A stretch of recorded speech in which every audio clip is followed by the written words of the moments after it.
نحمدہ ونصلی علی رسولہ الکریم اما بعد فاعوذ باللہ من الشیطان الرجیم بسم اللہ الرحمن الرحیم۔ حاضرین و سامعین اکرام، السلام علیکم ورحمۃ اللہ وبرکاتہ۔ وعلیکم السلام ورحمۃ اللہ۔ پروگرام الدین الخالص کے ساتھ ہم حاضر خدمت ہیں۔ اس وقت ہمارے ساتھ معروف دینی اسکالر مفتی محمد اسحاق صاحب تشریف فرما ہیں۔ مولانا، ہمیں سوال موصول ہوا ہے کہ ایک صاحب پوچھتے ہیں کہ اگر میں کسی کو 2 لاکھ روپے دوں اور اسے کہوں کہ آج سونے کے ریٹ کے حساب سے لے لو اور جب واپس کرو گے تو سونے کے بھاؤ کے حساب سے واپس کرنا، یا میں کسی کو سامان لے دوں، اسے کہوں کہ جب بھی پیسے واپس کرو تو سامان کے ریٹ کے حساب سے واپس کرنا، کیا یہ ٹھیک ہے؟ کیونکہ اگر 4 سال بعد وہ رقم واپس کرتا ہے تو جس طرح مہنگائی بڑھ رہی ہے اس طرح تو میری رقم آدھی رہ جائے گی۔ یہ معاملہ تو درست ہے کہ بجائے پیسوں کے ذکر کے نا سونے کا ذکر کرے۔ اتنا سونا میں نے آپ کو دے دیا، بے شک پیسے دے رہا ہوں مگر سونا کہ ریٹ دیکھ لو، اتنا سونا ہی میں لوں گا، ہاں، نہ کمی نہ بیشی، ٹھیک ہے، مگر یہ نہ کرے کہ پہلے دیے تو پیسے تھے، اب بہانہ بناتا پھر کہ اس وقت پیسوں کہ اتنا سونا آتا تھا اب اتنا آتا ہے۔ اگر اس وقت یہ سونے کی بات نہیں ہوئی تھی نا، اب پھر سود کھانے کا طریقہ کہ وہ کہتا ہے کہ اس وقت کتنے کا ہے، یہ سود ہو جائے گا۔ اگر اس وقت کلیئر تھی نا بات کہ پیسوں کو چھوڑو، اتنا سونا ہے، یہ اتنا ہی سونا میں لوں گا، پھر ٹھیک۔ ایک صاحب پوچھتے ہیں، آپ سے سوال ہے کہ اذان کا جواب دینا سنت ہے یا صرف فرض ہے؟ نہیں، فرض نہیں، سنت۔ امام ابو حنیفہ اور مالک وغیرہ کی رائے کے واجب ہے، ضروری، کیونکہ حکم تو آپ نے دیا نا کہ جب اذان سنو تو جو کچھ مذہب کہتا وہی تم کہو، بعد میں دعا کرو، باقاعدہ امر کے سیگے نا، اس لیے وہ تو کہتے ہیں کہ امر وجوب کے لیے لازمی ہے، سنت مکرہ تو بالکل سارے مانتے ہیں نا کہ سب چھوڑ دینا چاہیے کام، نہ کوئی قرآن پڑھے نہ کوئی اور، بس جواب دے۔ اذان سمجھ رہے نا جیسے قومی ترانہ ہے، یہ امت نے ادا کر کے قومی ترانہ، سب گاڑیاں رک جائیں، سب ادب سے کھڑے ہو کر سنیں، بڑی بات ہے، قوم اپنے ترانے کا ادب کرے، تو یہ بھی امت کا نا قومی ترانہ۔ اور دیکھیں کہ اللہ کے رسول علیہ السلام نے یہاں بھی، اور جو بچے کے کان میں بھی ہم اذان دیتے ہیں اس کو امام ترمذی کہتے والا عمل علیہ، روایت ہی لیتے رہتے ہیں لوگ، راوی کمزور ہے، راوی کو کمزور کو کیا کرنا جب ساری امت ایک کام کرتی ہے، راوی تو ایک آدمی ہو، غلط بھی کہہ سکتا، والعمل علیہ، اسی پر عمل چلا آ رہا، بہت بڑی بات ہوتی۔ تو جو دین کی بنیادیں ہیں نا، اگر وہ آدمی اسلام کے بارے میں کچھ نہیں نہ جانتا، وہ کافر صرف اذان سن لینا اور اس کو سمجھ لے، اس کو پتہ چل جائے گا کہ اسلام کا نچوڑ کیا، اللہ ہے اور وہ عظیم ہے، اس کی سلطنت، وہ ایک ہی ہے، اس کے ساتھ کوئی شریک نہیں۔ اللہ کے رسول محمد صلی اللہ علیہ وسلم سچے ہیں، اور جو دین کی دعوت ہے وہ اللہ کی بندگی اور عبادت کے لیے، حی علی الصلاۃ، ملے گا کیا؟ حی علی الفلاح۔ سارے لوگ نبی مانتے ہیں کہ عربی زبان میں فلاح سے بڑھ کر کامیابی کا کوئی لفظ نہیں، کامیابی ترجمہ کر لیتے ہیں نا، چھوٹا ہے، فلاح دائمی اور ابدی کامیابی، ایک کامیابی اب ہوئی اب پھر ہار گیا، اب وہ نہیں، فلاح وہ کامیابی جو ہمیشہ اور ہمیشہ ہمیشہ کے لیے، اس لیے وہ دعوت دیتا ہے کہ تم دنیا کی کامیابیوں کے پیچھے پڑے، حی علی الفلاح، اگر دائمی اور پائیدار کامیابی حاصل کرنے ادھر آ، توحید باری تعالیٰ، رسالت نبی صلی اللہ علیہ وسلم اور اللہ کی بندگی کا طریقہ، صلاح اور کامیابی کی بات کہ آخرت جو ہے نا آنے والی۔ بچے کے کان میں بھی اذان جو کہتے ہیں، ہم لوگ کہتے ہیں بچے کو کیا، بچے کو نہیں پتا، آپ کو پتا دیا جا رہا کہ آپ نے بچہ جو تیار کرنا نا، اس کی تربیت ان لائنوں پر کرنی ہے، اب سے ہوش سنبھال لو۔ بچہ پیدا ہو گیا وہ تو بعد کی بات ہے، قربان جائے، اللہ کے رسول نے بتایا کہ جب تم ارادہ کرو تنہائی میں جانے کا، خاوند بھی اس وقت دعا کرو، بسم اللہ اللہم جنبنا الشیطان و جنب الشیطان ما رزقتنا، اللہ مجھ سے اور میری بیوی سے بھی شیطان کو دور رکھنا، اور جو نسل تم نے ہمیں دینی ہے اس سے بھی شیطان کو پرے رکھنا، اس میں کوئی شیطانی بات نہ آئے۔ یعنی ذہن مسلمان کا کیا کہ دنیا میں رہنا اور رات جو ہے اس کو بھی بنانا، مومن مسلم، مولانا صاحب رسمیں رہ جائیں تو پھر یہ تو قصور ہمارا ہے نا۔ یہ بھی اسی کے ساتھ یہ مسئلہ بھی حل فرما دیں کہ ایک وقت میں مختلف جگہوں سے اذان کی آواز آتی ہے، تو کیا ایک وقت میں ایک اذان کا جواب دینا شروع کرے یا باقی کا بھی بعد میں دیتا رہے؟ نہیں، ایک کا ہی دینا چاہیے، باقی پھر اللہ کے حوالے، جو پہلی آپ نے سنی نا بس اس کا جواب دینے پھر خیر ہی خیر۔ یہ تو ہمارے ملک میں نے کہ اذانیں ہوتی رہتی ہیں، شکر ہے سعودیہ وغیرہ میں ایک اذان ہے سارے ملک میں، اللہ اللہ خیر۔ ہمارے ایک دوست رؤف صاحب یہ پوچھتے ہیں کہ مولانا صاحب حضرت عمر فاروق رضی اللہ تعالی عنہ کا نکاح حضرت ام کلثوم بنت علی رضی اللہ تعالی عنہ سے ہوا، تو آپ اس ذرا رشتے پر غور فرمائیں کہ وہ تو ان کی رشتے میں ستیلی نواسی لگتی تھی، جبکہ حضرت حفصہ ستیلی ماں تھی حضرت فاطمہ کی، تو ایسی صورت میں کیا یہ نکاح جائز ہے؟ نکاح جائز ہونے میں تو کسی کو اختلاف ہی نہ، شیعہ اور سنی یہ نواسی اس طرح لگتی جو ہوتی ہے اور ہوتی ہے اپنی بیٹی کی بیٹی جو نا جو اپنی پشت سے بیٹی پیدا اس سے جو بیٹی پیدا ہوئے وہ حرام ہے، باقی جو ہے نا یہ کوئی باتیں نہیں، یہ نکاح سب شیعہ سنی کے نزدیک ہوا یعنی الگ بحث کرتے رہیں، نکاح میں کوئی حرج نہیں، جو حضرت ابوبکر کے نواسی رشتے میں نا کہ ان کی بیٹی کی آگے کا دوسری بیوی کی اور اگر حفصہ کی بیٹی ہوتی نا حضور کی بیوی کی پھر ہوتی نا عمر کی نواسی، حضرت خدیجہ کی بیٹی اور اس سے آگے بیٹی، یہ کوئی نہیں، اس طرح کے رشتے بہت تو وہ دوست پوچھتے ہیں کہ شیعہ حضرات عموماً کہتے ہیں کہ یہ ناممکن سی بات ہے، آپ ناممکن پوچھیں اس کے بارے میں۔ شیعہ حضرات کے جو بڑے بڑے عالم ہیں نا جو عالم ہیں وہ مانتے ہیں کہ واقعہ بالکل سچا ہے، اس کا انکار کرنا بے وقوفی اور جہالت ہے، اب کیوں ہوا اس کے بارے میں انہیں حق ہے، وہ کہتے ہیں جیسے دوسرے ظلم ہوئے یہ بھی ظلم ہے، یہ پلی لیتے ہیں کہ ظلم ہے، زبردستی چھینا گیا رشتہ اور ان کو مجبور کر دیا گیا کہ اگر تم رشتہ نہیں دو گے میں 2 گواہ کھڑے کر کے چور بنا کر تیرے ہاتھ کاٹ دوں گا۔ انہوں نے حضرت عباس سے کہا چچا یہ حال، انہوں نے کہا بیٹا دے دے، وہ الگ بات ہے کہ ایسی کہانیاں بنا کر ظلم بنائیں کہ امام جعفر صادق کے ذمہ لگایا، وہ کہتے ہیں یہ ہم سے زبردستی ہماری بیٹی چھین لی گئی، مگر واقعہ کا انکار بیٹا زیادتی، یہ دیکھیں نا اتنا کٹڑ علامہ مجلسی دشمن جو لعنت کے بغیر لفظ نہیں لکھتا، وہ بھی مانتا کہ جب ہماری حدیثیں یار بڑی انکار کیوں کرتے، واقعہ ہوا۔ باقی کچھ لوگوں نے عجیب و غریب باتیں بنائی، یہ شیعہ سنی سارے دین چھوڑ گئے کہ جب ایسا معاملہ دیکھا نا تو حضرت علی نے پھر اپنی قدرت سے وہ پاورفل سے انہوں نے نجران سے ایک جنیاں کو بلایا، پری، اس کو ام کلثوم کی شکل دی، وہ حضرت عمر کے گھر بھیج دی اور حضرت عمر کو نا خسی کر دیا کہ قریب نہیں جا سکے، وہ رہی پڑی رہی ان کے گھر میں، یہ یہی سمجھ رہے کہ ام کلثوم ہے، ام کلثوم کو لیا چھپا، جب یہ قتل ہو گیا پھر ام کلثوم کو نکالا اور وہ جنیاں بھی جو تھی وہ پھر اپنے نجران کو چلی گئی۔ یہ کہانیاں بناتے ہیں، یہ جو جی چاہے کہ بناتے ہیں، پھر قصہ ٹھیک ہے کہ نکاح ہوا، بس بات جو ہے نا خلاصے کی یہ، اس کے حوالے اگر شیعہ دوست جائیں دے دیں گے، چوٹی کے لوگ مانیں گے کہ واقعہ ٹھیک۔ جی ایک دوست پوچھتے ہیں کہ اس سے بلکہ بہت سے مسئلے نکالے ہیں شیعہ علماء نے اور مجتہدین نے، وہ بڑی اچھی بات ہے۔ ایک تو کہ ہاشمی عورت کا نکاح غیر ہاشمی سے ہو سکتا ہے، اس کے لیے بھی حوالہ دیا کہ علی نے اپنی بیٹی جو تھی نا عمر ہاشمی تو نہیں تھے۔ دوسرا حوالہ دیا کہ جب خاوند فوت ہو جائے تو بچی جہاں جی چاہے عدت گزار سکتی ہے، ہمارے عام لوگ کہتے ہیں نہیں خاوند کے گھر ہی رہنا پڑتا، نہیں ظاہری بھی کہتے ہیں امام ابن حزم اور یہ شیعہ بھی کہتے ہیں کہ گھر رہنے کی کوئی پابندی نہیں، جہاں جی چاہے جا کر رہے، 4 مہینے 10 دن اس نے سوگ کرنا، خوبصورت نہیں بننا۔ تو یہی آتا شیعہ حدیثوں میں کہ حضرت علی پھر آئے اپنے گھر لے گئے، وہاں عدت گزاری، یہ بھی مسئلہ نکالا کہ عدت جہاں جی چاہے، کئی مسئلے ایسے نکالے بھرے پڑے دفتروں میں۔ تو واقعہ کا بیٹا انکار کرنا یہ کوئی بات نہیں، کاشف جو بات ہوئی مانو، آگے جو کہنا کہتے تھے۔ صحیح ٹھیک۔ ایک دوست پوچھتے ہیں کہ ایک تفسیر میں لکھا ہے کہ اگر بندے کا اپنی زندگی میں حج کرنے کا خیال نہیں تھا، مرنے کے بعد اس کے ورثاء اس کا حج بدل ادا کرنا چاہتے ہیں تو وہ حج نہیں ہو سکتا، یا کسی بندے کا اپنی زندگی میں قرض ادا کرنے کا ارادہ بالکل نہیں تھا، مرنے کے بعد گھر والے بھی اس کا قرض نہیں ادا کر سکتے، تو اس بارے میں وضاحت فرما دیں، کیا کوئی شرعی مسئلہ ہے؟ نہیں، شرعی مسئلہ کوئی نہیں، جو آدمی حج کرنا چاہتا تھا نا اس کی طرف سے تو حج بدل کرنا ہی چاہیے، وہ فرض سمجھتا تھا، نہیں ہو سکا کسی جو نہیں کرنا چاہتا تھا اس کی طرف سے کریں تو پھر واقعی کیا فائدہ ہونا جب اس کی نیت ہی نہیں تھی۔ قرضہ دینا ہی، بندوں کا قرضہ دینا اس سے نہیں منکر ہو سکے، جب اس کی جائیداد سنبھال رہے ہیں تو قرضے کیوں نہیں دینے، صحیح، بندوں کے قرضے دینے پڑے، حج نہیں ہو سکتا۔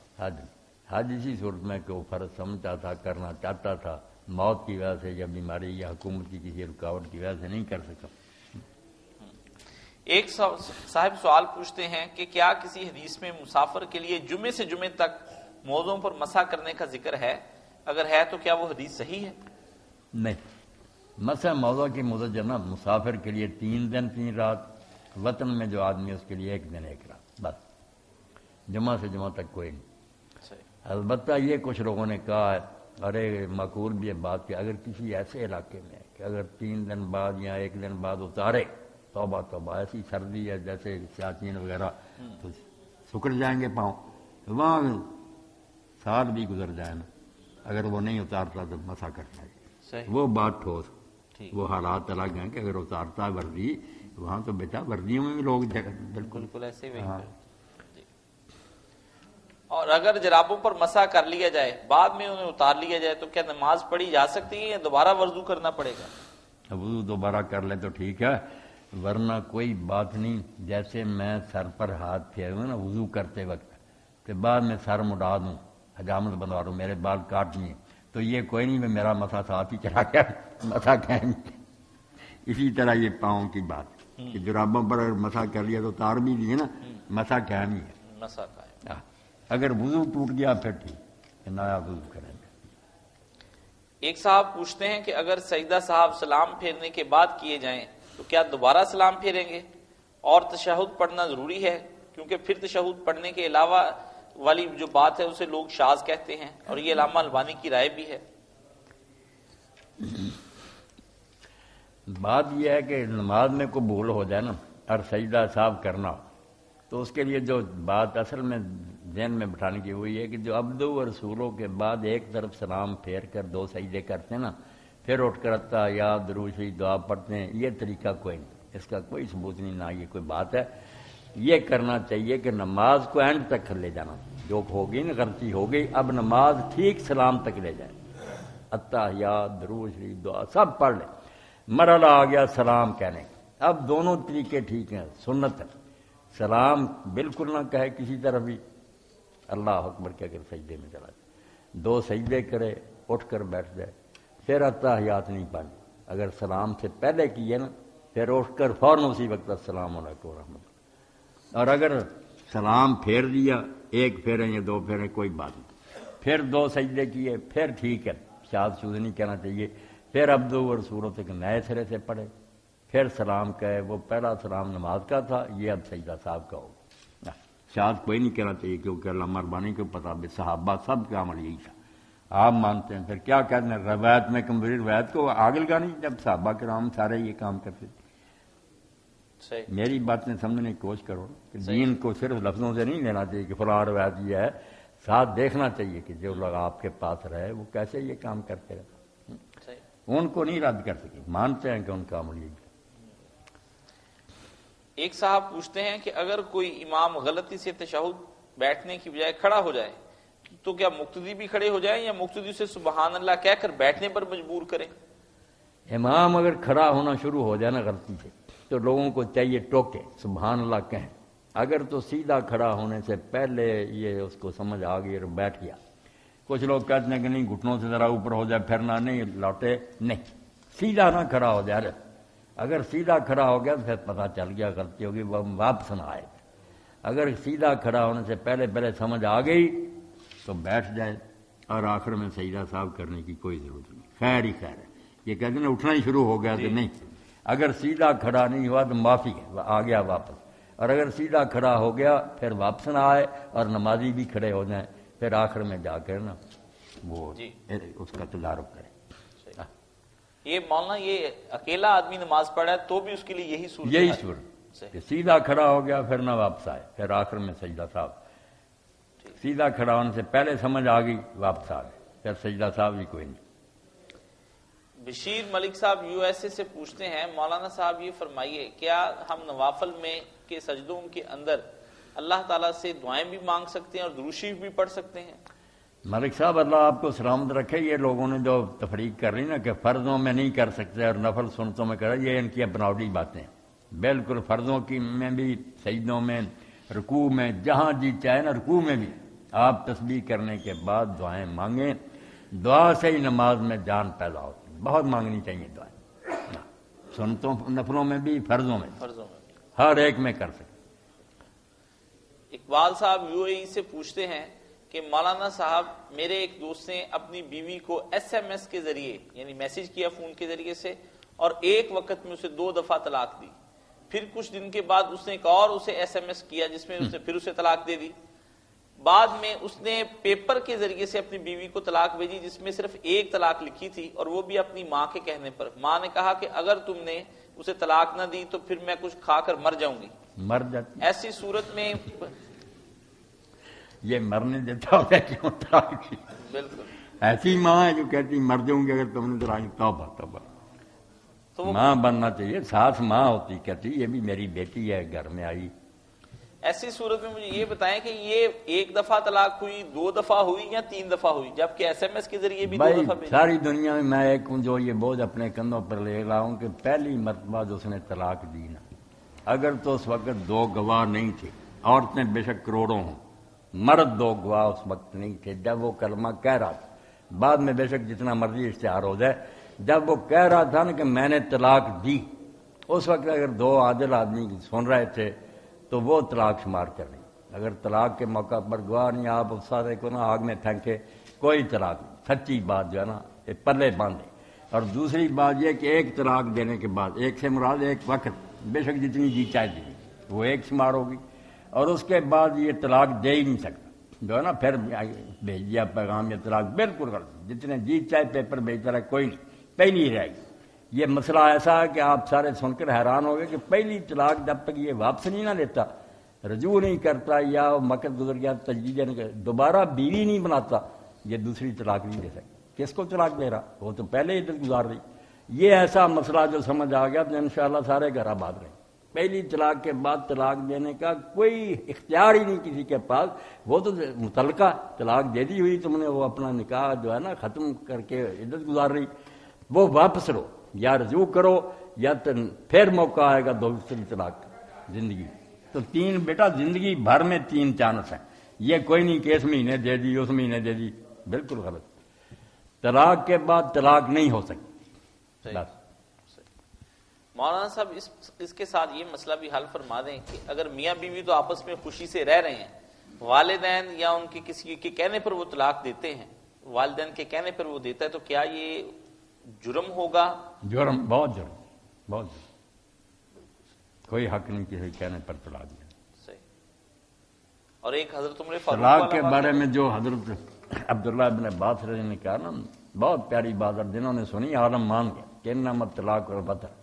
سارا معاملہ سن کر دیکھیں کہ پہلے کوئی جھگڑا آ رہا تھا ان کا جس کی وجہ سے طلاق دی ہے. بنیاد ہونی چاہیے. اگر سمجھیں کہ یار کوئی بھی نہیں آرام سے رہے, وقتی طور پر اس نے کیا دی, کچھ نہ شمار کرے, وہ طلاق نہیں, بیوقوفی ہے. وہ رو رہا, وہ بھی رو رہی ہے, طلاق ہے. طلاق سوچ سمجھ کر لوگ سمجھیں یار اتنی مجھ سے لڑائیاں آ رہی تھی, آخر کوئی فیصلہ ہونا ہی چل, وہ طلاق شمار. انما طلاق و وطر, طلاق وہ ہے جو کسی غرض کے لیے, خواہ مخواہ کی طلاق کی. اسی لیے سارے میرے پاس آتے ہیں نا. آپ قاضی ابو رحمان نے بھیج دیا, وعدہ والی قاضی ابو رحمان, اس نے پتہ نہیں کتنی دیر رکھی تھی. میں نے کہا ایک بھی نہیں ہوئی, پہلی بھی نہیں ہوئی, جا آرام سے رہ, دونوں خاوند دیجیے. میں نے کہا برقرار رکھنے. اور یہ احسان ہے علامہ سید جمال الدین دمشقی, دمشق میں ہوئے اس زمانے میں, علامہ البانی کے بھی استاد ہیں. انہوں نے قرآن مجید کی تفسیر لکھی ہے محاسن التاویل. تو میں جب کاشف افسان باسط میں حج کے لیے گیا, 10 آدمی تھے ہم اپنے گاؤں کے, الحمدللہ بڑا گروہ تھا. تو وہ اس وقت مکہ معظمہ میں ایک عالم تھے, اللہ ان پر رحمت کرے, بخارا کے مہاجر, روسی انقلاب کے بعد یہاں آ گئے تھے. پھر یہاں کی نیشنل ملٹ کی سید محمد مخدوم بخاری, نورانی چہرہ, بہت قد والے, بوڑھے. تو پھر ان کی مجلس میں بیٹھتا, اس وقت لوگ کرسیوں پر درس دیتے تھے. مجھ سے خوش ہو گیا. ایک دن مسئلہ ہو گیا نا, کسی نے پوچھا کہ جو لوگ حج تمتع کرتے ہیں وہ جب آئیں مینا سے واپس, تو انہیں بھی صحیح دوبارہ کرنی پڑے گی صفا مروہ کی, یا صحیح پہلی کافی. اب یہ کئی اہل حدیث بھی کہتے ہیں, ابن تیمیہ وغیرہ نے یہ شوشہ چھوڑ دیا کہ نہیں, تمتع والے کے لیے ایک ہی صحیح کافی. حالانکہ ایک صحیح جو ہے نا, وہ جو حج افراد کرے یا حج قران کرے, اس نے جو جاتے ہی ایک صحیح کر لی نا طواف کے بعد, وہی کافی. تمتع والا جو ہے نا, اس کا تو احرام ہی کھل گیا. پہلا احرام تمتع عمرے کا اس نے ختم کر, اب نیا احرام ہے. اس کی جو نا واپس آ کر انہوں نے جواب دیا بخاری صاحب نے کہ ایک ہی. میں نے کہا نہیں شیخ بالکل غلط. یہ کہنے لگا کہاں بخاری شریف منگوائی. میں نے نکال کر دکھایا کہ اما عائشہ رضی اللہ عنہا نے فرمایا کہ جن لوگوں نے احرام کھول دیا تھا وہ جب مینار سے واپس لوٹے ہیں تو انہوں نے دوبارہ صفا مروہ کے درمیان سے انہوں نے بیٹا پھر کوئی برا نہیں منا، اعلان کیا کہ جب تک یہ نوجوان موجود ہے اسی سے مسئلہ پوچھو۔ میں اندر گھر لے گئے تو اس وقت مجھے یہ تحفہ دیا، 2 مسئلے ہیں اس میں اکٹھے، سید جمال الدین المشتی کے، اور اس کا جو مقدمہ علامہ البانی صاحب نے پھر وہ اور بھی حدیثیں اکٹھی کر، ایک ہے المسح علی الجوربین، جرابوں پر مسح، یہ بھی پکا انہوں نے ثابت کیا کہ یہ موٹی اور باریک سب بکواس ہے، اگر اس نے پاؤں ڈھانکے ہیں وہ کسی طرح مسح کرے، اور اگر ننگے ہیں دھوئے۔ ایک تو اس پر ہے حدیثیں اور ساری بحثیں۔ دوسرا الاستئناس لتصحیح انکحۃ الناس، لوگوں کے نکاح درست رکھنے کے لیے حوالے۔ شروع میں انہوں نے تمہید میں لکھا کہ جب سارے علماء مانتے ہیں کہ امت مسلمہ میں کوئی امام بھی ہے وہ ہمارا امام ہے، تو وہ کہتے ہیں اہل بیت نے کوئی تمہارے ساتھ زیادتی کی ہے کہ علی اور اس کی اولاد کے اتنے فتوے ہیں، دفتر بھرے ہوئے، وہ جب کہتے ہیں یہ طلاقیں نہیں کیوں نہیں لیتے ہم، وہ پھر ایک ایک لکھ کر کہ حیض میں طلاق نہیں، ایک وقت میں ایک سے زیادہ طلاق نہیں، گواہ نہیں ہوتا، اتنی اعلیٰ کتاب ہے، اگر اس کا ترجمہ کرا کر کوئی چھاپ دے، کمال کر دی انہوں نے کہ طلاق تب ہوگی جس طرح ہم مانتے ہیں نکاح ہوا تھا، جتنا وہ یقینی نا اتنا یقینی کوئی آئے گا حوالہ پوری امت کا کہ نکاح ختم ہوگا، یقین کو یقین ختم کرے گا۔ اگر ایک بھی قول موجود ہے کہ نہیں یہ نکاح ختم ہوا، برقرار رہے گا۔ بہت پیارا رسالہ۔ اب استئناس لتصحیح انکحۃ الناس، سید جمال الدین دمشقی رحمۃ اللہ۔ مولانا صاحب خرم صاحب یہ پوچھتے ہیں کہ آج کل مولانا صاحب طاہر القادری صاحب کے بارے میں بہت پروپیگنڈا ہے، کچھ لوگ کہتے ہیں کہ وہ بریلوی ہیں، لیکن بریلویوں میں سے کچھ لوگ ایسے ہیں جو کہتے ہیں کہ نہیں، ان کا مسلک اور ہمارے مسلک کے درمیان تضاد ہے آپس میں۔ آپ ہمیں فرمائیں کہ کیا یہ بریلوی ہیں؟ امام احمد رضا خان بریلوی کے مسائل کی طرح کے سارے مسائل کرتے ہیں، ان کے اپنے بھی شذوذ ہیں؟ یہ باتیں جو نا کہ طاہر القادری صاحب بریلوی ہیں، یعنی بریلوی ہم پھر بھی ہمارے بھائی ہیں، ان کا کوئی دوسروں سے مسلک کا اختلاف پھر نہیں، یہ باتیں تو ان کو ہم کوئی اہمیت نہیں دیتی۔ باقی جو سیاسی ہنگامہ نا اس بارے میں تو آپ دیکھتے ہیں کالم نویس کچھ ان کے حق میں لکھ رہے ہیں، زیادہ ان کو غلطی کہہ رہے ہیں کہ یہ ملک میں فساد ہی برپا کریں۔ باقی بات مجھ سے جو پوچھنی چاہیے یا سارے دوستوں نے، مولانا مودودی رحمۃ اللہ علیہ کو کسی نے سوال بھیجا کہ خواجہ نظام الدین اولیاء رحمۃ اللہ نے شادی نہیں کی، رابعہ بصریہ نہیں کی، آپ ان کے بارے میں کیا کریں؟ مولانا نے کہا یار اگر تم پوچھتے کہ نکاح کرنا چاہیے یا نہیں یا کنوارا رہنا جو ہے اس کا کیا حکم ہے، میں کوئی بات لکھتا۔ اب ایسے لوگ جو بیچارے گزر گئے، ہمیں پتہ نہیں ان کی کیا مجبوریاں تھیں، کیا ان کے بارے میں کیا مقدمہ میرے پاس لے آتے ہو کہ ہم ان کے فیصلے کرتے پھرے؟ تو مسئلہ پوچھا کریں بیٹا کہ یہ بات کوئی کہتا ہے یہ کیسی ہے، اس طرح نام لے کر دینا پھر جھگڑا ہی ہے، فساد۔ اللہ سب کو ہدایت دے، ملک کو مستحکم کرے، جس میں بہتری ہے امت کی وہ کام کرے، فتنے اور شرارت کو اللہ تعالیٰ ختم کرے۔ سعود ہاشم صاحب یہ پوچھتے ہیں کہ مولانا صاحب میں نے یہ سنا ہے کہ شاہ ولی اللہ رحمۃ اللہ علیہ کی کتاب حجت اللہ البالغہ جو ہے وہ ان کی آخری کتاب ہے، جس میں انہوں نے تقلید سے بھی توبہ کر لی اور اس کے بعد صوفیزم بھی چھوڑ دیا، اور ان کی ساری پرانی کتابیں جن میں انہوں نے مختلف مسائل کیے تھے ان سے رجوع کر لیا ہے۔ کیا یہ بات درست ہے؟ رجوع کرنا تو برائی نہیں، جیسے علامہ اقبال بہت ساری چیزیں انہوں نے واپس لے لی، تو کسی نے کہا علامہ صاحب آپ پہلے یہ کہتے تھے، انہوں نے کہا یار پتھر نہیں بدلا کرتے، انسان بدلا کرتے، انسان جو علم اقلاتا جاتا بدل جاتا، کوئی یہ گناہ کی بات نہیں۔ مگر شاہ صاحب کے بارے میں ایسی باتیں غلط ہیں، انہوں نے کوئی چیز نہیں چھوڑی، وہ پہلے سے ہی انہوں نے یہ سمجھا ہوا تھا تقلید جو ہے نا، پورا آخر میں باب پڑھنا جنہوں نے کہا جو ابن حزم وغیرہ کہتے ہیں کہ تقلید حرام ہے، یہ بھی بےہودہ بات ہے۔ جو ان پڑھ لوگ ہیں یہ کسی کے پیروں نہیں ہوں گے، مردہ امام کے نہیں ہوں گے، زندہ کے ہوں کسی عالم سے پوچھیں گے نا، یہ خود عربی پڑھ سکتے ہیں، حدیثوں کا فیصلہ کر سکتے ہیں۔ تقلید جو ہے کوئی گالی ہے، تقلید یہی ہے کہ جیسے علم کو کوئی نہیں جانتا، مجھے نہیں علاج آتا، میں ڈاکٹر جان صاحب سے علاج کراتا ہوں۔ تقلید کسی فن کے ماہر کی بات پر اعتماد کو کہتے ہیں، اس کے بغیر تو چارہ ہی کوئی نہیں۔ العالم جو ہے ان کے لیے مودودی صاحب رحمۃ اللہ نے فیصلہ چکے بہت اعلیٰ کہ عوام کے لیے تقلید فرض ہے، کسی عالم کو مانیں، وہ خود ہی فیصلے کریں، گمراہ ہو جائیں گے، کتابوں میں تو سب کچھ ہے۔ عالم ذمہ دار ہے کہ وہ تقلید نہ کرے، وہ اگر عالم ہے، عالم یہ نہیں کسی مسئلے کا مولوی ہے، عالم ہے، ہر شے پرکھ سکتا، وہ اللہ سے ڈر کر صحیح بات بتائے، عالم تحقیق کرے، لوگ اس کی تقلید کریں، یہ ڈھونڈنے کہ عالم اچھا یا نہیں، یہ فیصلہ خود کر لیں۔ پڑھوں کا ہم چھٹی دیتے ہیں، خود ہی علاج کرو، خود ہی فیصلے کرو، تباہی ہو جائے گی، کسی شعبے میں یہ نہیں ہو سکتی۔ ایک صاحب جو کہتے ہیں تقلید نہیں کرنی، یہ بھی اسری صاحب کے پاس چلا جاتا، کوئی عالم کے پاس ہی جانا ہی، اگر وہ کہے یار خود ہی تو اہل حدیث تحقیق کرتا، وہ اردو پڑھ نہیں سکتا، تحقیق اس نے کیا کرنی، تو غلط بات نہیں کہنی چاہیے. عام آدمی جو ہے تقلید کرے یعنی کسی عالم کے پیچھے چلے. عالم جو ہے نا وہ پوری طرح سمجھے میں اللہ کے سامنے جواب دوں صحیح بات بتا. ایک صاحب انڈیا سے میر جعفر علی خان، ہاں انہوں نے ہمیں سوال بھجوایا اور اس کی شکل اس قسم کی ہے کہ اس میں انہوں نے اپنے پورے خاندانوں کے نام بتائے ہیں، خاندان کے، بیوی کے، بچوں کے، بہن بھائیوں کے.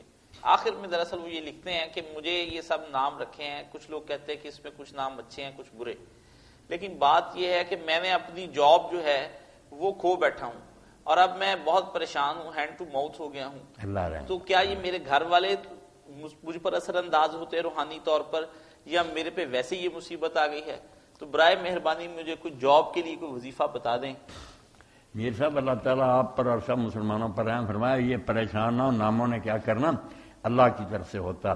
سب جو نا خوشی اور غمی اس کی طرف سے آتے ہیں، خوشحالی بھی آتی ہے پریشانی بھی آتی ہے. تو آپ حوصلے سے کام لیں، باقی اللہ تعالیٰ کا دروازہ کھٹکھٹانا چاہیے، کوشش بھی کریں. تو یہ جتنے بھی لوگ نا مالی پریشانی میں مبتلا، ان کو میر صاحب آپ بھی اور ساتھی باقی بھی 2 وظیفے تو کرنے چاہیے نا. یا مغنی 1100 مرتبہ دن رات میں کسی وقت پڑھیں، درود شریف اس کے آگے پیچھے پڑھ لیں 11 بار. اور جو ہے نا اللہ الصمد یہ 1001 بار. یہ 2 کام کریں انشاءاللہ اللہ سنیں گا. یا مغنی 1100 مرتبہ اور اللہ الصمد 1001. فضل فرمائے اللہ تعالیٰ پریشانیاں دور کرے. ناموں کے بارے میں آپ کچھ نہ سوچیں، اللہ تعالیٰ فضل فرمائے خیر کرے، حالات بدل دے اللہ پاک. ایک صاحب پوچھتے ہیں مولانا صاحب کیا تیمم کے ساتھ بھی 1 سے زیادہ نمازیں پڑھی جا سکتی ہیں؟ یعنی اس کے لیے بھی وہی حکم ہے جو وضو کے بارے میں ہے؟ جو وضو کے بارے میں احکام ہے نا وہی اس کے. جب تک یہ ہوا نہیں خارج ہوتی، کوئی ایسا کام جس سے وضو ٹوٹتا وہ نہیں ہوتا، تو تیمم برقرار. 10 نمازیں بھی آپ پڑھ دیں نا اس سے تو پڑھ سکیں. صحیح، بار بار کرنے کی ضرورت نہیں، وہ ٹھیک ہی ٹھیک ہے. تیمم کے ساتھ طواف بھی کیا جا سکتا ہے؟ طواف بھی کیا جا سکتا ہے، قرآن مجید ہاتھ میں لیا جا سکتا ہے، تلاوت ہو سکتی ہے، سب کچھ ہو سکتا ہے. صحیح، وہ بالکل اتنا ہی پاک ہے جتنا وضو اور غسل سے تھا. ایک صاحب پوچھتے ہیں مولانا صاحب نماز میں شیطانی خیالات و تصورات کا آنا انسانی بس میں یہاں ذرا ایک لفظ جو ہے نا اس کی اصلاح بھی کرنی ہے. لوگ کئی لفظ جو نا اس طرح بدل دیتے ہیں. 3 لفظ ہیں عربی زبان میں. وضو پہلا زبر سے میں نے پڑھا وضو، دوسرا وضو، تیسرا وضو زیر. اب وضو جو ہے نا زیر، یہ برتن ہے، وہ برتن جس میں پانی ہے نا جس سے آپ ہاتھ منہ دھو رہے ہیں اس برتن کو کہیں گے وضو. جو آپ یہ ہاتھ منہ دھو رہے ہیں یہ کام جو ہے جب کر رہے ہیں یہ وضو، یہ عمل جو ہے. اور جب یہ کام مکمل ہو گیا اس وقت پوچھے آپ کی کیا حالت ہے، آپ کس حالت میں، آپ کہیں گے وضو سے ہو. مکمل ہونے کے بعد جو پوزیشن ہو گئی یہ وضو. جب کر رہے ہیں ہاتھ پاؤں دھو رہے ہیں وہ وضو، اور برتن وضو. جی شکریہ مولانا اس تصحیح کا. میرا یہی منشا ہوتا ہے نا کہ ہمارے ساتھی صحیح لفظ بولیں. بالکل. نماز میں شیطانی خیالات اور تصورات کا آنا انسانی بس میں نہیں. خیالات بلا وجہ آتے ہی چلے جاتے ہیں، تو کیا اس شخص پر کوئی ذمہ داری ہے جس کو یہ خیالات آتے ہوں، اور اس سے نجات کے لیے کوئی دعا یا وظیفہ بتا دیں؟ نہیں، کوئی ذمہ داری نہیں. یہ کوشش کرے کہ نماز کی طرف توجہ کرے.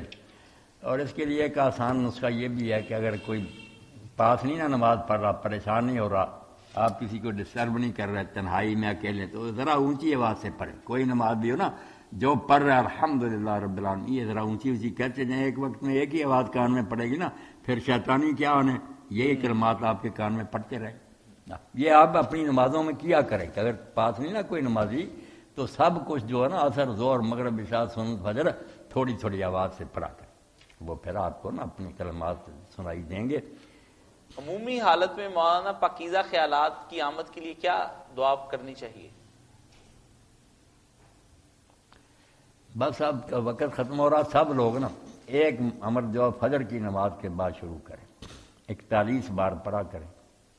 اللہ رب العالمین فضل فرمائے. یا حی یا قیوم یا بدیع السماوات والارض یا ذا الجلال والاکرام نور قلبی بے نور معرفتک یا اللہ یا اللہ یا اللہ. اے 41 بار کہیں کہ میرے دل کو منور کر دے اپنی یاد سے، یہ بے یقینیاں وسوسے شک دور ہوں گی، دین پر پورا یقین حاصل ہوگا، اور خیالات جو ہے نا اللہ تعالیٰ انفاست سے نجات دے گا۔ یا حیو یا قیوم یا بدیع السماوات یا ذا الجلال والاکرام نور قلبی بے نور معرفتک یا اللہ یا اللہ یا اللہ۔ آپ لوگ پوچھ لیتے ہیں، بہت اچھی بات ہے، کچھ نہ کچھ اچھی بات میری طرف سے بھی آپ کو پہنچ دے، اللہ مجھے بھی اجر دے، عمل کی توفیق دے، آپ لوگوں کو بھی خیر سے رکھے۔ اسی کے ساتھ ہم آج کا پروگرام ختم کرتے ہیں۔ وآخر دعوانا ان الحمدللہ رب العالمین۔